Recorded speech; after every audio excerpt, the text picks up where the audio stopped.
Assalamualaikum warahmatullahi wabarakatuh. Perkenalkan, nama saya Muhammad Satria Herianto, mahasiswa manajemen Universitas Sigma Asia.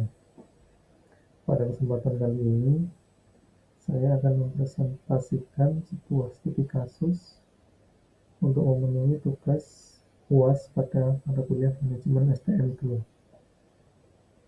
Studi kasus yang saya angkat yaitu mengenai strategi perusahaan dalam pengembangan manajemen sumber daya manusia dan motivasi kerja sebagai upaya meningkatkan kinerja karyawan pada PT SMF Cabang Jakarta Barat.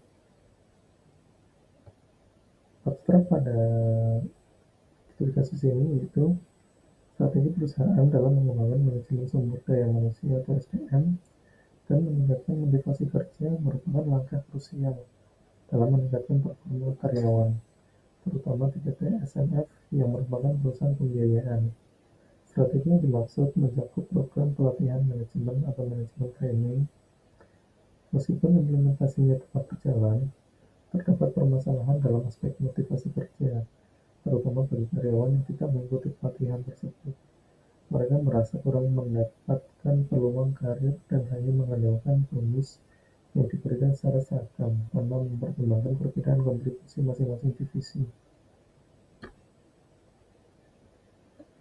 Latar belakang pada studi kasus ini yaitu SDM adalah elemen yang paling vital dalam organisasi karena manusia adalah penggerak utama dalam proses bisnis.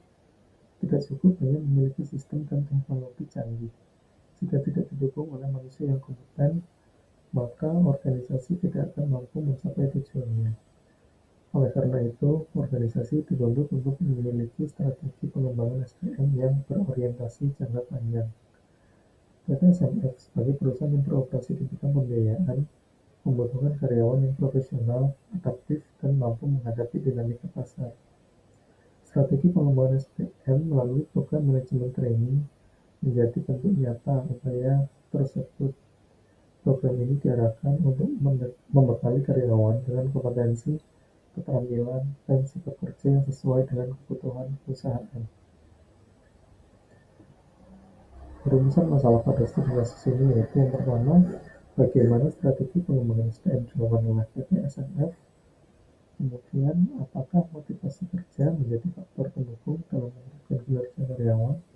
Dan yang ketiga yaitu bagaimana hasil perbandingan antara karyawan yang mengikuti MT atau manajemen training dan yang tidak. Tujuannya yaitu yang pertama menganalisis strategi pengembangan SDM, yang kedua menentukan peran motivasi dalam mendukung peningkatan kinerja, yang ketiga mengevaluasi dampak MT terhadap peningkatan performa. Tinjauan teori yang pertama, strategi. Menurut Effendi, strategi adalah perencanaan dan pengelolaan yang berorientasi pada pencapaian tujuan. Strategi dalam konteks bisnis terbagi menjadi yang pertama, strategi korporat, mengarahkan visi dan misi perusahaan secara makro. Kemudian ada strategi bisnis, yaitu berfokus pada keunggulan bersaing dalam pasar tertentu. Dan yang terakhir, strategi fungsional, yaitu berkaitan dengan pengelolaan fungsi-fungsi organisasi seperti SDM. Tinjauan teori berikutnya itu pengembangan SDM. Nawawi menekankan bahwa SDM bukan hanya pekerja, melainkan aset yang harus dikembangkan secara berkelanjutan. Pengembangan SDM meliputi yang pertama, perencanaan kebutuhan tenaga kerja, yang kedua ada rekrutmen dan seleksi, yang ketiga ada pelatihan dan pengembangan kompetensi, dan yang terakhir ada penilaian kinerja dan jalur karir. Yang teori yang berikutnya yaitu motivasi kerja. Robbins mendefinisikan motivasi sebagai proses yang menjelaskan intensitas, arah, dan ketekunan seseorang dalam mencapai tujuan. Teori Westbrook membagi motivasi menjadi dua. Yang pertama, motivator atau intrinsik seperti pengakuan, tanggung jawab, prestasi. Kemudian ada hygiene faktor, yaitu seperti gaji, keamanan kerja, dan kondisi kerja. Tinjauan teori yang berikutnya yaitu kinerja karyawan. Menurut Mattis dan Jackson, kinerja mencerminkan apa yang dilakukan atau tidak dilakukan oleh seseorang dalam tugasnya. Indikator kinerja mencakup ada kualitas, akumulasi dan hasil kerja, kemudian ada kuantitas, yaitu jumlah pekerjaan yang diselesaikan, yang ketiga ada ketepatan waktu, menyelesaikan tugas sesuai jadwal, dan yang terakhir efektivitas, kemandirian, dan komitmen kerja. Dalam studi kasus ini menggunakan pendekatan kualitatif deskriptif dengan metode studi kasus pada PT SMF cabang Jakarta Barat. Paradigma yang digunakan adalah konstruktivis yang melihat bahwa realitas adalah hasil konstruksi sosial manusia.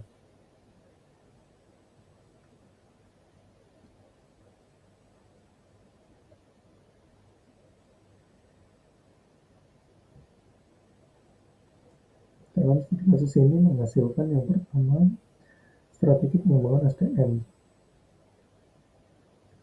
PT SMF menerapkan program MP dengan dua jalur. Yang pertama internal, yaitu melalui rekomendasi atasan. Yang kedua eksternal, yaitu melalui proses rekrutmen seleksi. Strategi ini membantu dalam mempercepat kenaikan karir dan mendorong peningkatan kompetensi melalui pelatihan rutin, evaluasi mingguan, serta pembinaan berkelanjutan. Berikutnya mengenai motivasi kerja.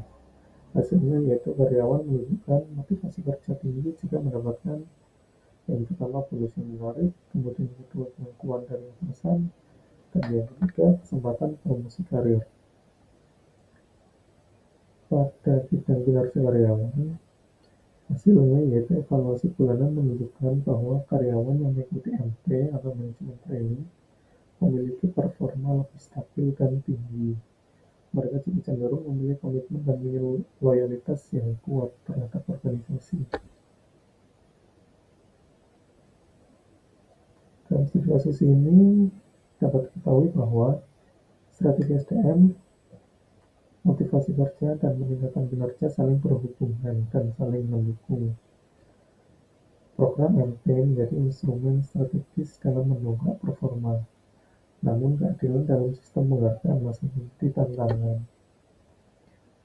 Kesimpulannya, yang pertama, strategi pengembangan SDM yang dilakukan PT SMF melalui program pelatihan dan penempatan berbasis kompetensi terbukti meningkatkan kualitas kinerja karyawan. Motivasi kerja, baik intrinsik maupun ekstrinsik, memiliki dampak yang signifikan terhadap performa. Karyawan MP memiliki jalur karir lebih jelas, tetapi menimbulkan kecemburuan struktural dengan karyawan yang bukan MP. Kemudian untuk kinerja optimal tercapai saat strategi pengembangan, motivasi, dan budaya kerja saling terintegrasi.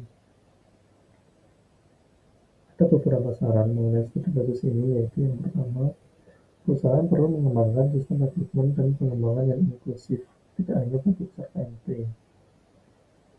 Yang kedua, sistem penghargaan dan bonus harus dirancang berbasis kinerja dan bukan bersifat rata-rata, agar tidak menurunkan semangat kerja.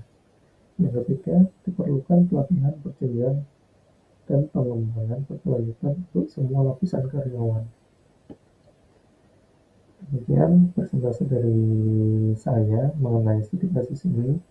Kurang lebihnya mohon maaf. Wassalamualaikum warahmatullahi wabarakatuh.